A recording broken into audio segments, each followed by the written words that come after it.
Looking to make more money trading in those fish or trade crates and those royal trade goods? Welcome back to the only Black Desert life skilling channel that tries to convince you a life skill is better than what it really is. My name is Teddy, and with trading being extremely important to fishing and having the ability to make silver throughout the week, while you do other things like mob grind and AFK fish, today I'll be showing you how to go from beginner trading all the way to endgame trading. So if you find this helpful, leave a like, and let's just get started with trading from beginners all the way to endgame in Black Desert Online.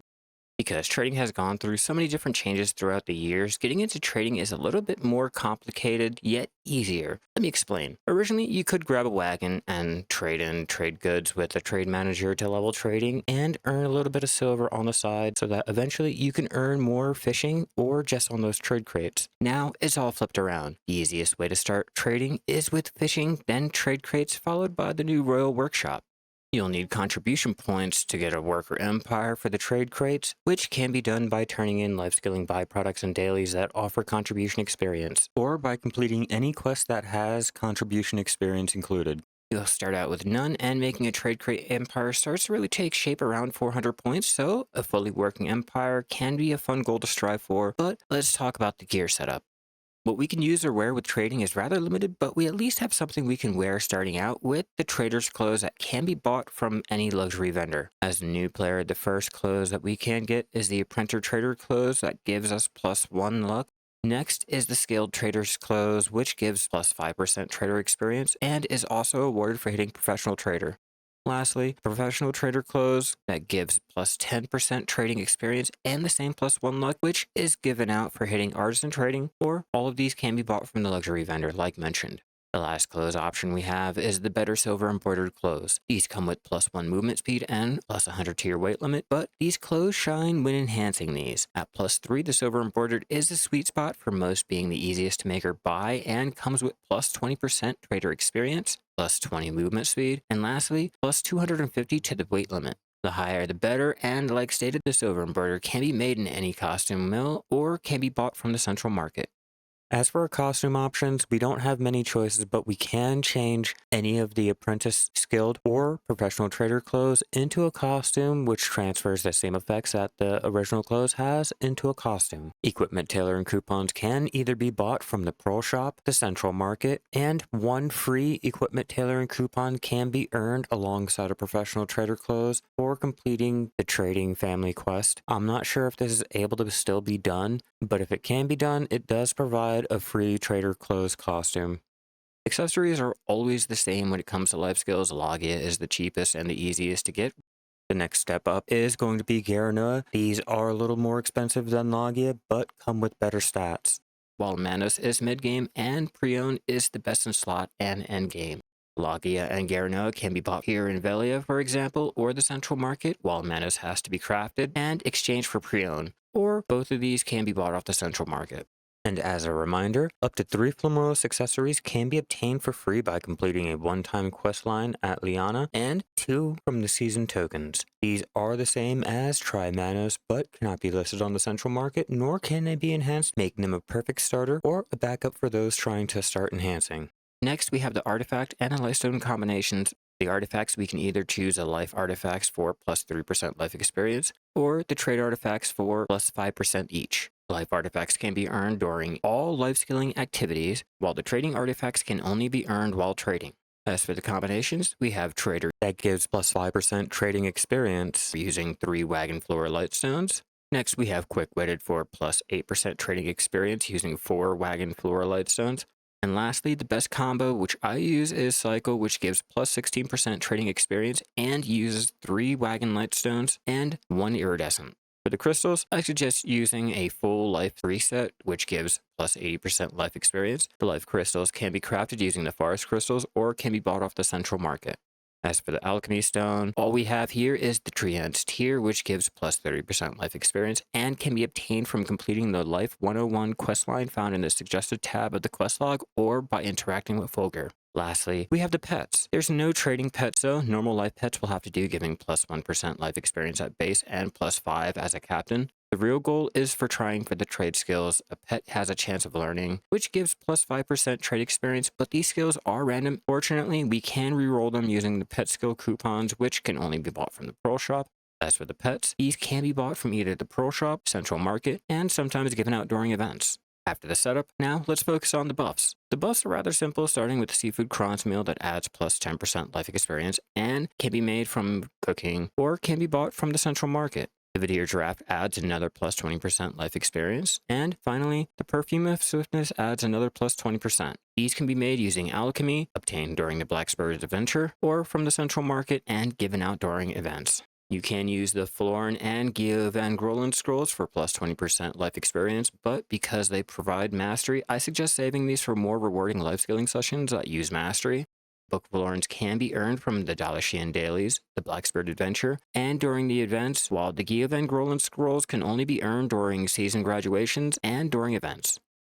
Buffs like the Lore's Warm Black Tea is perfect for those riding horses or wagons, giving plus 50% mount experience and an added plus 30% life experience. These can only be earned from events or from the Black Spirit Adventure. Next are the life scrolls like the Mercenary Life Scroll for logging in every day, providing plus 50% life experience and 150% when 3 are crafted together. The 50% life scrolls can be earned from events or the Black Spirit Adventure and in the Pearl Shop. And finally, the Book of Life gives plus 50% life experience, but can only be obtained from events or from the Pearl Shop sometimes. We can't talk about buffs without mentioning the new Royal Workshop buffs we have a chance of gathering, exchanging, or just buying off the Central Market if you're lucky enough. While all these buffs might be worth getting on their own rights, there are 2 that we need to address, starting with the Assorted Kimchi that gives plus 250 life experience, and the Lesser Tricolor Namul, which only gives 150%. Only one of these can be used at a single time, and the kimchi can be a little harder to get, so if you're not lucky there, take your chance trying to pre-order it. Lastly, we have all the event buffs that have life experience, but with how rare these can be, they can be a little bit harder to come by. Now that we have all the gear and the buffs, we can start looking at the 3 trading methods we can use to either make silver throughout the week, buffs, or even just power level. So the first method is the easiest with just trading in the fish you reel in. While the green and blue grades are the easier to come by, making it quicker to level, the real money comes with trading in the yellows and the red grades. Doing this method can easily both level fishing and trading before needing to touch the worker empire, but around artisan trading, it'll start to slow down, requiring a faster trading method, which leads into method number 2. The worker empire. This is the best way to level trading, being able to use multiple workshops to create crates throughout the week, but this does need a ton of contribution for the nodes, workshops, worker lodging, the workers, and even the materials, but don't let the steep starting cost fool you. Crates come in 2 shades, trash and used to be valuable. Trash crates are the tier 1 crates that only need a base material like an ore or a log to make and are the fastest crates at the sacrifice of the profits. As for the once valuable crates, these used to make money at a slower crafting speed, but now crates like steel or the Calpheon crate should only be made if the materials take too long to sell or won't sell in your region. A fair warning while trading, you must connect the origin location of the crates you're making to the town you wish to trade to, or you'll lose out on 75% of the value. The final method we have is with the Royal Workshop, and I count this as endgame trading. For how low the cost is to initially start the workshops, how much you invest into the nodes for the gatherable material depends on you making it a perfect addition on the side of a great empire. Not only do the royal goods provide experience when traded in, but they all are profitable, making the lowest to the highest good able to make more money than just selling the raw materials, unlike the crates. The royal workshops also have huge buffs for both mob grinders and life skillers alike. Also, the royal goods weigh less than the trade crates and can be teleported in your inventory, allowing for instant travel to Arahasa or Bukpo. But all the good can't last in Black Desert, with some of the downsides of the Royal Workshop is needing the contribution to connect Seoul to Valencia, the amount of workers needed, and the storage space of the goods. Lastly, the materials of the Royal Workshop gathering are random, so not all the goods can be made all the time, which can slow down how many goods your Royal Workshop can produce a week. With enough time and investment into each method, it shouldn't be too hard to start power leveling trading throughout the week. After all the crates are made or the royal goods are ready, now it's time we start talking about transporting everything. The fish are the easiest trade good to transport, only needing the fish to be in the tank or your bag, a map, or a well. The fish are able to be transported now around the map without needing any nodes to be connected to, so you can start fishing out in Velia and travel all the way to Bukpo without having any node connected, and you won't lose any value. For crate trading, we have a few ways we can move the crates around, with the first being to put them on your back and run. This may be the slowest way, but it does build up strength while carrying the goods. The next step up are the mounts. Each mount will let you put a full stack in your inventory at the expense of the speed, bringing it to a slow crawl, but this is the best way to move thousands of crates per stack. As for getting everything across the ocean, this can be done by putting the crates into a ship. The bartering ships are the best for having more weight, but this still won't let you put a ton of crates in, which leads us to my personal favorite method on how I move my own crates. The transport wagon. This wagon is only designed for moving trade crates around, and the amount of goods you can carry will vary, but normally a stack will max out at 1,050 crates that can be moved. This wagon will cost a few mil to send and will take longer to transport the further the origin is to the destination, but you could send materials all week until ready to turn in without needing to change from whatever you're doing. Much like crates, if the nodes aren't connected to where you're sending the crates, the cost of the transport will be doubled or tripled, so pay attention to where you send the crates so you don't lose out on any extra money. Lastly, with the royal goods, like mentioned, these can be teleported like the fish using a map or the wells with the goods inside your inventory. Billions can be moved in a well, but again, the nodes must be connected from the origin to where you're trying to trade to get the full amount, just like the crates.